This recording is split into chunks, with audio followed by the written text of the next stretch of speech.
13 November 2024 रोजी पारेगाव येथे मनसेचे अधिकृत उमेदवार योगेशभाऊ सूर्यवंशी यांची मुलाखत.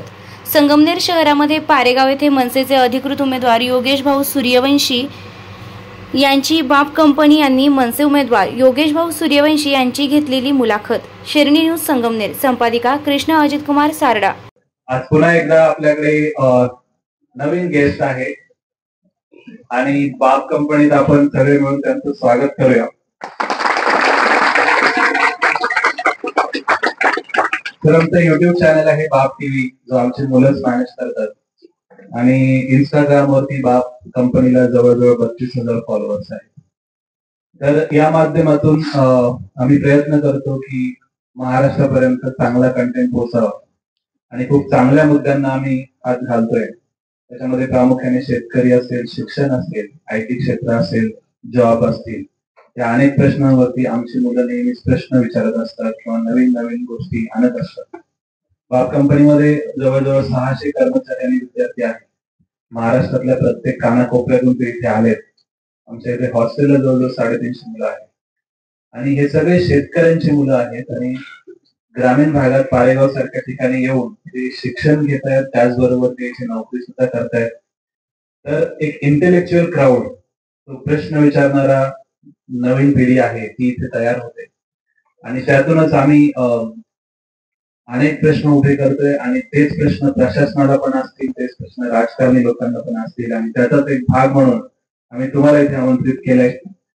2024 विधानसभेची रणधुमाळी सगळीकडे सुरू आहे आणि त्यात आपण संगमनेर मधून मनसेच्या तिकिटावरती निवडणूक लढवत आहात. प्रथमतः आपले बाप कंपनी आणि बाप टीव्हीचे स्वागत.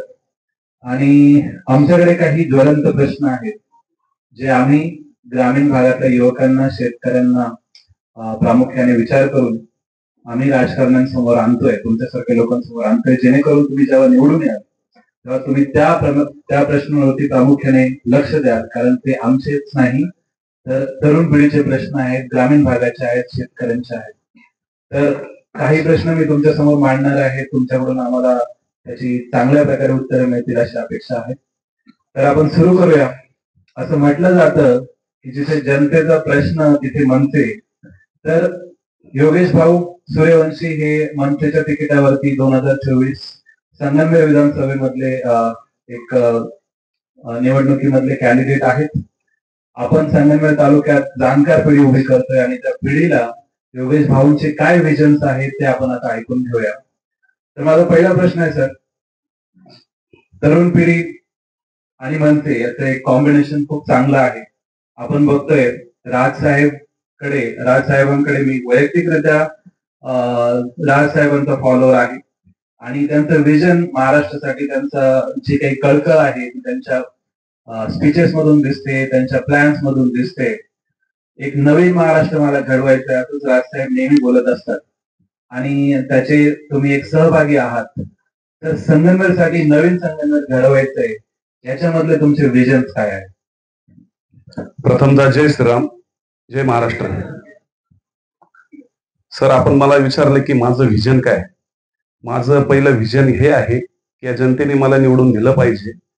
त्याच्यानंतर हे जे विद्यार्थी बसलेत ना, जे शेतकरी आहेत, हे शेतकऱ्यांना जे आपण IT क्षेत्र जे उभारलंय, असे IT क्षेत्र ह्या ग्रामीण भागामध्ये प्रत्येक ठिकाणी उभारली गेली पाहिजे.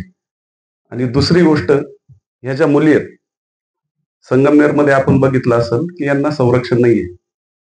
सगळ्यात पहिलं आपण, ठीक आहे, आपण तर रोजगार किंवा ह्या तर गोष्टी आपण करणारच आहोत, विकास, पण मुलींना संरक्षण देण्याचं कामही आम्ही करणार आहोत. कारण काय झालंय, रात्री 10 वाजले का संगमनेरमध्ये मुलींना भीती वाटते. बस स्टँडवर जरी उतरली किंवा गावात फिरायचं जरी असलं तर सगळ्यात पहिली प्रायोरिटी आम्ही महिलांना देणार त्यांच्या संरक्षणाची. आणि तिसरी अशी गोष्ट आहे, विद्यार्थी हा पुणे किंवा मुंबईला जातो रोजगारासाठी. आता खरंच तुमचं एक उदाहरण आहे की तुम्ही इथं रोजगार देताय आणि शिक्षण देताय. असे क्षेत्र जर या संगमनेरमध्ये वाढले, आणि वाढू शकतात ना, तुम्ही वाढू शकतात, या राजकीय लोकांनी वाढवले नाहीये. तुमच्यासारखा माणूस जर अमेरिकेवरून इथं येतो आणि एखादं क्षेत्र ओपन करतो विद्यार्थ्यांसाठी, मग हे राजकीय लोक का नाही करत आहे? सगळं येतं ना. तुम्ही जनतेसाठी आहात, जनतेने तुम्हाला कशाला निवडून दिलंय की काहीतरी डेव्हलपमेंट झालं पाहिजे. जर तुम्ही 40 वर्ष जर तुमचं तेच रडगाणं असेल तर मला वाटतं आता तुम्ही थांबून घेतलं पाहिजे. आम्हाला तरुणांच्या हातात दिलं पाहिजे. बरोबर आहे का नाही?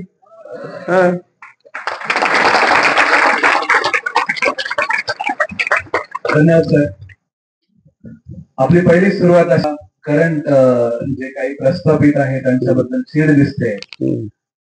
खरं बघायला गेलं तर 40 वर्ष त्यांचं प्रस्थ आहे आणि एक बलाढ्य उमेदवार म्हणून पूर्ण महाराष्ट्रात त्यांची एक चर्चा आहे.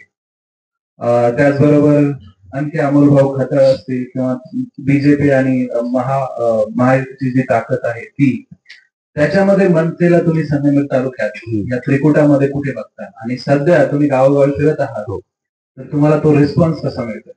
मला रिस्पॉन्स ह्या तरुणांचा खूप आहे. कारण मी 20 वर्ष झाली या तरुणांसोबतच काम करतोय. काय झालंय, जे काँग्रेसची जी जुनी पिढी होती आता ते नाही डेव्हलप करू शकत. हा देश, हा महाराष्ट्र ह्या तरुणांच्या हाती दिला पाहिजे.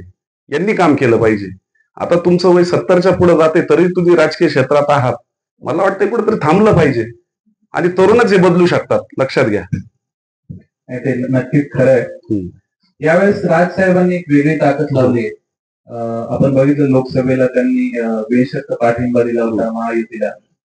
पण आता जागोजागी मनसेचे उमेदवार आहेत आणि प्रचंड भाषणं होत आहेत आणि एक असं दिसतंय की मनसे यावेळेस उभारी मारणार आहे 100%. तर नेमकी विजन काय आहे टॉप टू बॉटम, म्हणजे राजसाहेबांपासून तर तुमच्यापर्यंत काय मेसेजेस पोहोचवले गेले आहेत, कशा प्रकारे स्ट्रॅटेजीज आहेत आणि नक्की पुढे काय प्लॅन आहेत? की तुम्ही महायुती बरोबर जाल की महाविकास आघाडी बरोबर जाल की स्वतंत्र राहून एक विरोध करणार आहात? म्हणजे नक्की विजन, म्हणजे नक्की प्लॅन काय आहे, स्ट्रॅटेजी काय आहे?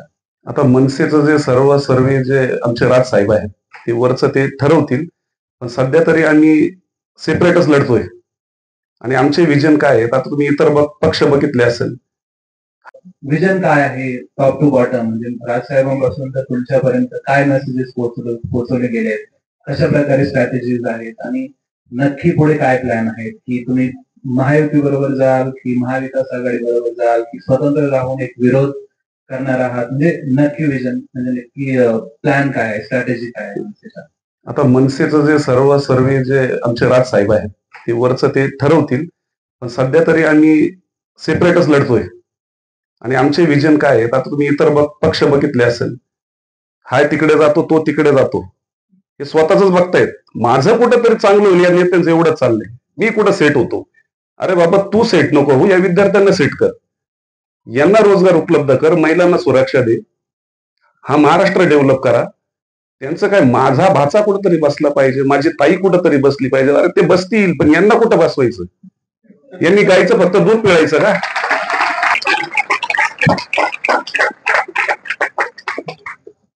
तुमच्या या पत्रकामध्ये असं दिसतंय की घराणेशाही आणि घराणेशाहीचा जो ज्याच्या विरोधात तुम्ही काम करणार आहात, तर आणि आताही तुमच्या बोलण्यातून ताई आणि भाच्याचा उल्लेख झाला, तर नक्की संगमनेर तालुक्यात तुम्ही काय काय फेस केलंय घराणेशाहीमुळे आणि इतर जे कार्यकर्ते आहेत तुमच्यासारखे जे वर्षानुवर्ष काम करतात त्यांची स्थिती काय आहे संगमनेर तालुक्यामध्ये?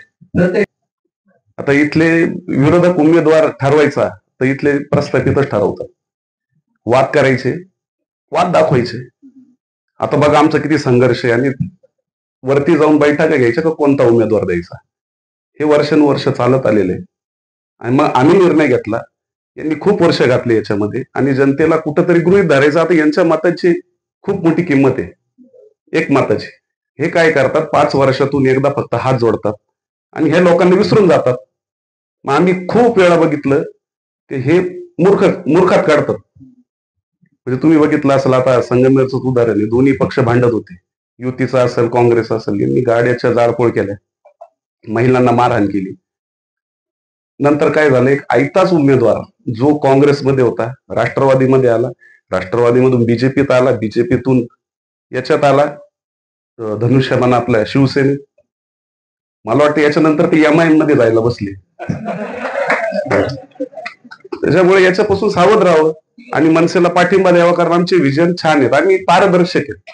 मनसे असा पक्ष आहे तो यांच्यासोबत याच्या खिचडीमध्ये नाहीये, स्वतंत्र आहे आणि भक्कम आहे. गेल्या काही वर्षामध्ये मनसेने असे कुठले मुद्दे संगमनेर तालुक्यामध्ये उचललेले आहेत? कारण आमच्याकडे असे बरेच माझे पुढचे प्रश्न आहेत जे कॉमन लोकांच्या प्रॉब्लेमशी निगडीत आहेत. बट हिंदुत्वाचा मुद्दा असेल किंवा आणखी कुठल्या दंगलींचा विषय असेल तर यामध्ये मनसेचा काय रोल आहे संगमनेर तालुक्यामध्ये? सगळ्यात पुढे मनसेच असते. आता विद्यार्थ्यांचे जेवढे प्रश्न आहेत हे मनसेनेच हे केलेले. आता तुमच्या मधलेच काहीतरी विद्यार्थी आहेत तर त्यांची बरीच फसवणूक झाली होती आमच्या कंप्लेंट नाही, तुमचे नाही. तुमचं कौतुक करतात ते, तुमचं नाही. त्यांना एकाने फसवलं होतं की नोकरी लावून देतो वगैरे. तो प्रश्न मनसेच्याच विद्यार्थ्यांनी आपल्या कार्यकर्त्यांनी सोडवला होता. मला वाटतं ते इथं बसलेले.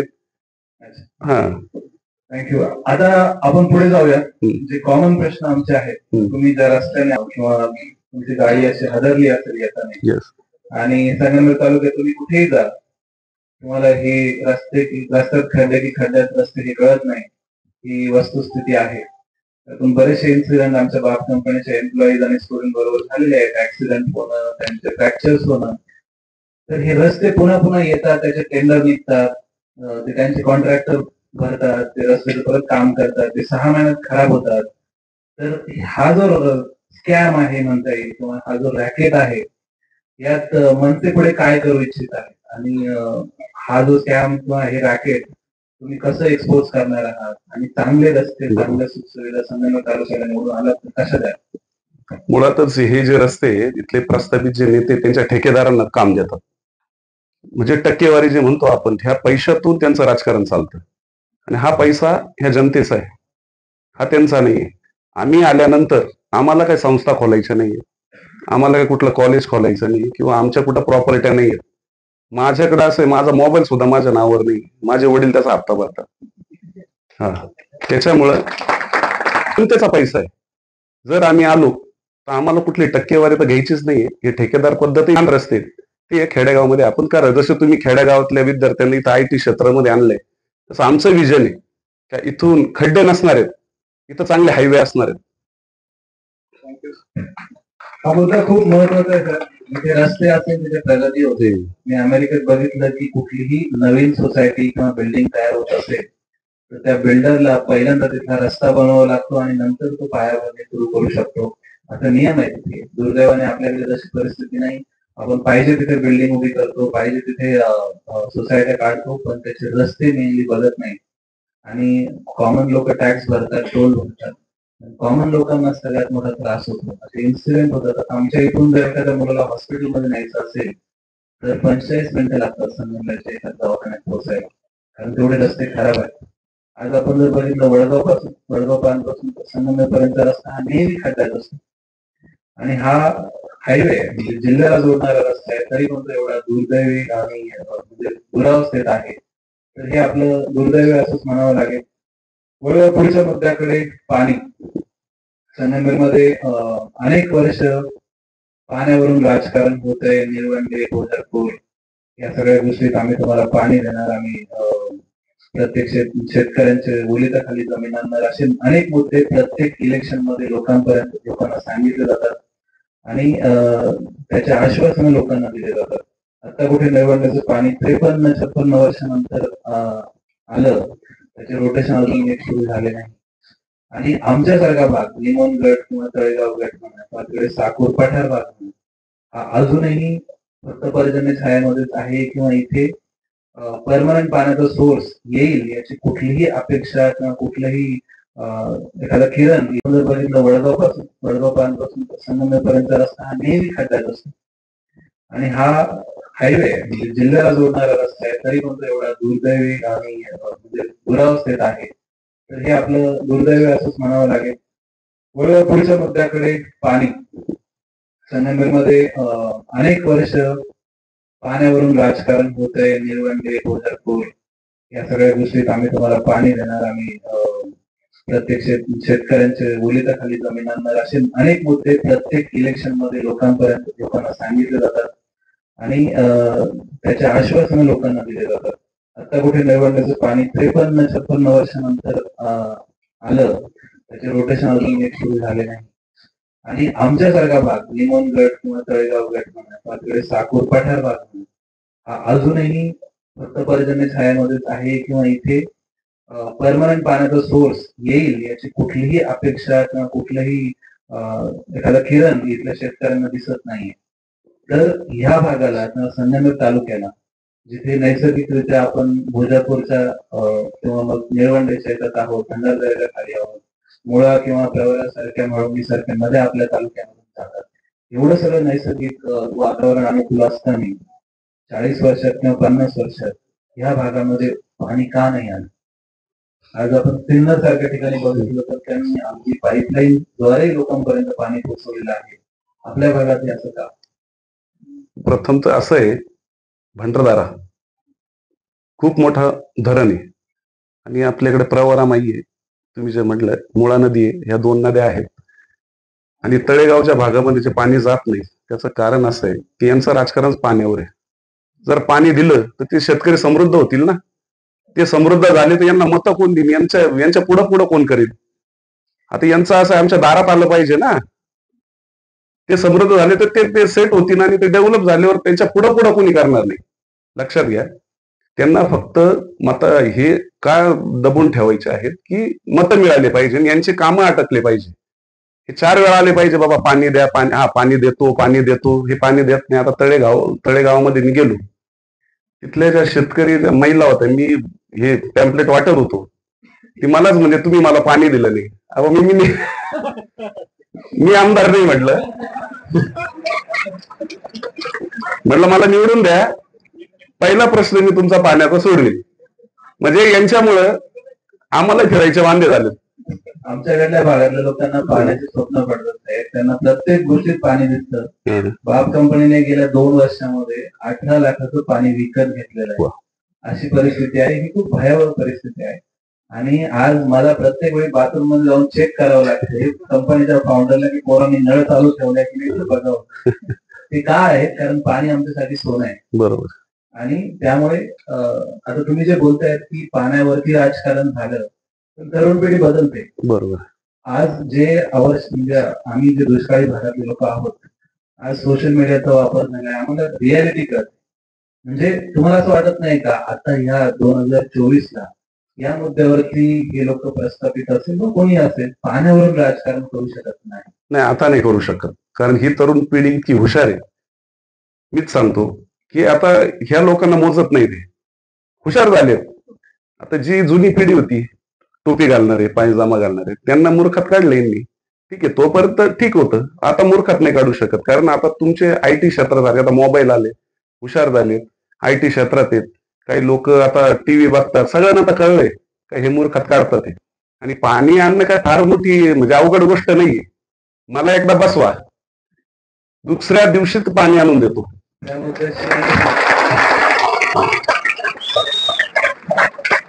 मुद्द्याशी मी वैयक्तिकरित्या सहमत होतो. आम्ही कंपनी हा जो खर्च होतोय अवॉइड करण्यासाठी आम्ही आता एक सर्वे केला की प्रवरेपासून जर पारेगाव पर्यंत पाणी आणायचं असेल तर किती खर्च होईल. 24 इंचची पाईपलाईन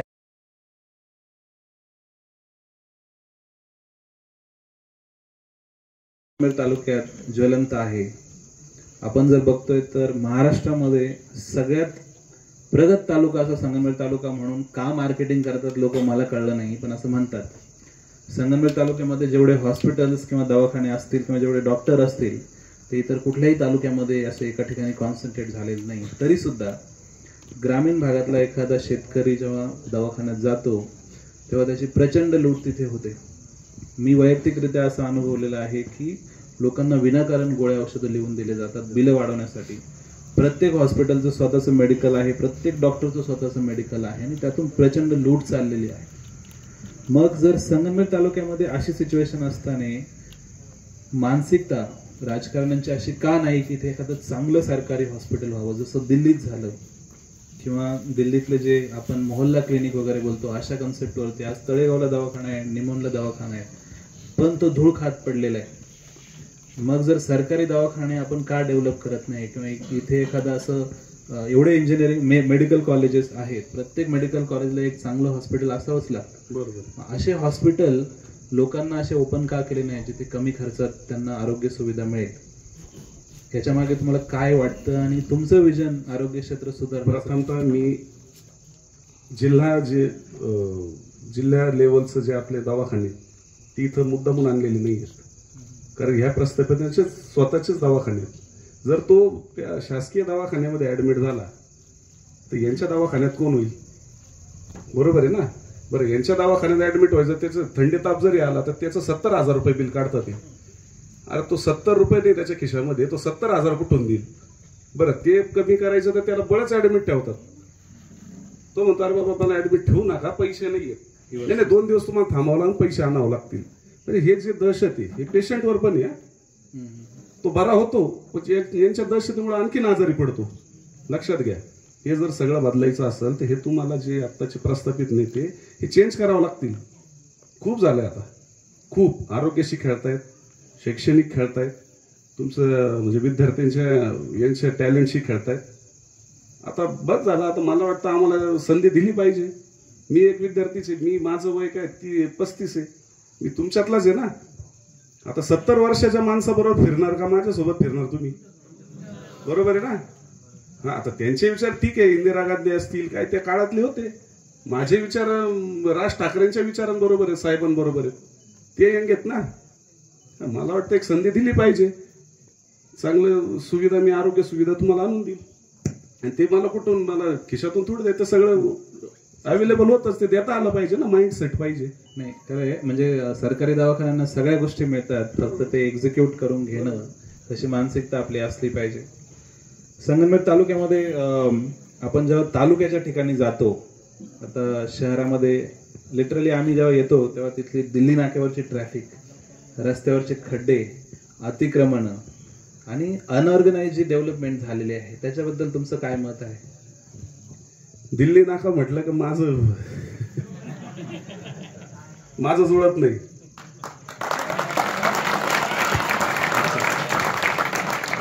दिल्ली नाक्याचा माझा 36 आकडा आहे. मी जेव्हापासून 10वी मध्ये जेव्हा होतो तेव्हापासून माझं विजन आहे तिथली जे अतिक्रमण ते साफ करून टाकणार. तुम्ही जे अवैध आहेत त्यांना पिशवी भरायला लावणार, बॅग भरायला लावणार. जे अवैध आहेत इथले नाहीत. तुम्ही साठी सांगतो, मी आत्ताच 2 बुलडोझर बुक केलेले आहेत. तेव्हा तुम्ही मला एक संधी द्याल, 2 बुलडोझर मी तिथं ठेवणार आहे. मी यूपी पॅटर्न राबवणार आहे सर. तरुणांच्या प्रतिसादावरून असं दिसतंय की आपल्याला निवडून म्हणजे सत्तेत असताना किंवा सत्तेत नसताना तेवढंच महत्वाचं आहे. कारण राज ठाकरे साहेबांचं एक पॅटर्न आहे की त्यांच्या कार्यकर्त्याचं पॅटर्न आहे की जिथे अन्याय होतो तिथे मनसे उभं राहतं. मला असं वाटतं की तुम्ही इथून पुढे तुम्ही निवडून याल अशी आमची अपेक्षा आहे. आमचं तुम्हाला शुभेच्छा आहे. आणि जर आलात तर संगमनेर तालुक्यात तुम्ही बरीच क्रांती घडून आणाल. जे राज ठाकरे साहेबांचं विजन आहे की मला एक माझ्या विजनचा नवीन महाराष्ट्र घडवायचा आहे, तो तुम्ही संगमनेर तालुक्यात नवीन संगमनेर तालुका घडवाल अशी आमची अपेक्षा आहे. पण त्याच्या व्यतिरिक्त इथला जो शेतकरी वर्ग आहे, जो दूध धंद्यावरती डिपेंड आहे, जे दुधाचे भाव एक्सपेक्ट करतायत, फिक्स भाव एक्सपेक्ट करतायत, आणि ज्या सहकारी संस्था आहेत संगमनेर तालुक्यातल्या म्हणा किंवा महाराष्ट्रामधल्या म्हणा, ह्या ग्रामीण भागातल्या लोकांना लुटत आहेत. शेतकऱ्यांना हमी भाव भेटत नाही. आपण जेव्हा MSP म्हणजे मिनिमम जी प्राइस बघतो आपण सगळ्या गोष्टींना, सरकार डिक्लेअर करतं पण त्याच्या कमी भावात इथले कॉन्ट्रॅक्टर, दलाल या गोष्टी विकत घेतात. आज संगमनेर तालुक्याची स्थिती जर बघितली तुम्ही तर इथे एवढे दलाल आहे की दर महिन्याला 250 कोटीचा उलाढाल संगमनेर तालुक्यात होते अशी माझ्याकडे गुपित माहिती आहे. तर हे सगळं होत असताना इथला शेतकरी मात्र वंचित आहे आणि इथला जो दूध व्यावसायिक आहे त्यांना त्या भाव मिळत नाही. तर याच्यामध्ये मला असं वाटतं की तुम्ही जे तुमच्या मागे जे युवकांची पिढी आहे त्या युवकांच्या पिढींना एकत्र करून अशा काही संस्था तुम्ही वैयक्तिकरित्या, राजकारण बाजूला ठेवा, पण आम्ही जसं कंपनी सुरू केली तशी तुम्ही दूध डेअरी प्रोसेसिंग युनिट सुरू करू शकता किंवा अनेक संस्था, कारण हा युवक आहे यांच्यामध्ये प्रचंड शक्ती आहे.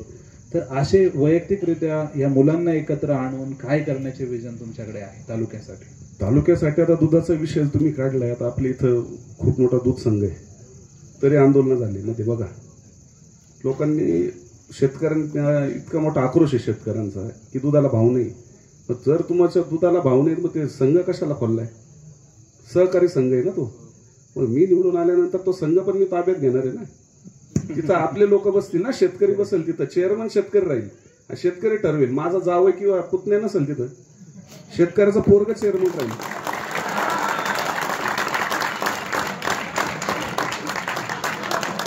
सामान्य माणसाची कळवळ दिसते जेव्हा असे नातेवाईकांचे नाव समोर येतात, तेव्हा आपल्याला कळतं की तालुका किती ग्रासलेला आहे. तर या सगळ्या मुद्द्यांना घेऊन आपण एक सगळे मिळून असं एक विजन संगमनेर तालुक्यासाठी ठेवूया. माझा जावं किंवा पुतण्या नसेल तिथं, शेतकऱ्याचा पोरग चेअरमन राहील.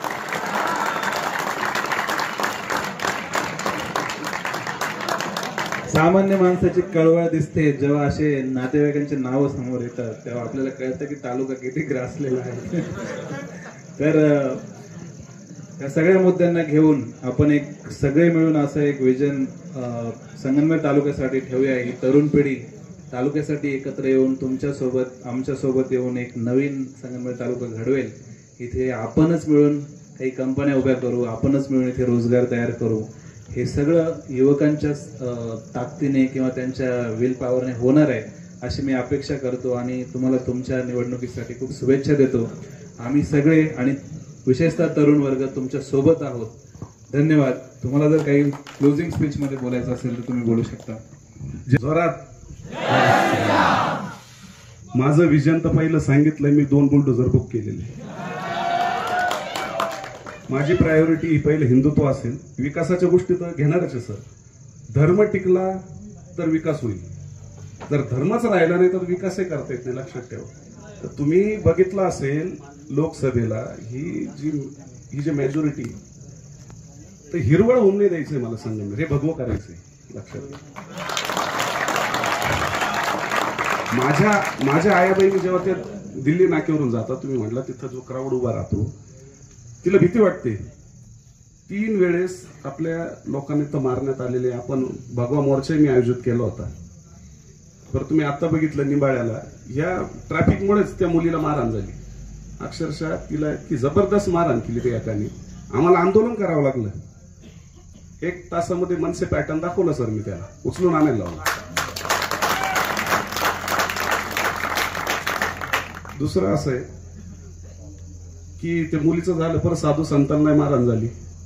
म्हणजे हे ठीक आहे ना, आता आपण डेव्हलप तर होणारच, पण हे पण सण नाही. संरक्षण कोणता नेता देणार आहे? बरं मी तिथं आंदोलन करतोय, बरं हे नेते कोणी यायला तयार नाही ना, भीती वाटते ना. बरं एक युतीचा तिथं उमेदवार आला, चार्लिन चॅप्लिन सारखा उभा राहिला, मिस्टर बीन सारखा. अरे बाबा तू आलाय तर काहीतरी बोल. बरं तिथं पोलीस आले तर पटकन किक मारली, गाडीनं पळून गेला, चला बाबा आता पोलीस आले. अरे बाबा तुलाच भीती वाटतीये, तू काय संरक्षण देणार आहे ना? हे बघा, मी या जनतेसाठी खूप गुन्हे अंगावर घेतलेले आहेत. माझं विजन पहिलं प्रायोरिटी हिंदुत्व आणि विकास, आणि मुलांसाठी मी काही करायला तयार आहे.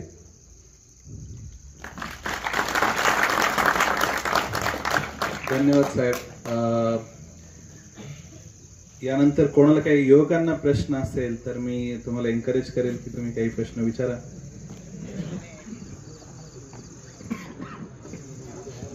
ठीक आहे, चालेल. आपण हा आता एक छोटासा स्वागताचा हे करूया आपण, आणि त्यानंतर कार्यक्रम संपला लोकांसंदर्भात चर्चा करतोय किंवा संगमनेरचं नवीन फ्युचर काय असेल याबद्दल चर्चा करतोय.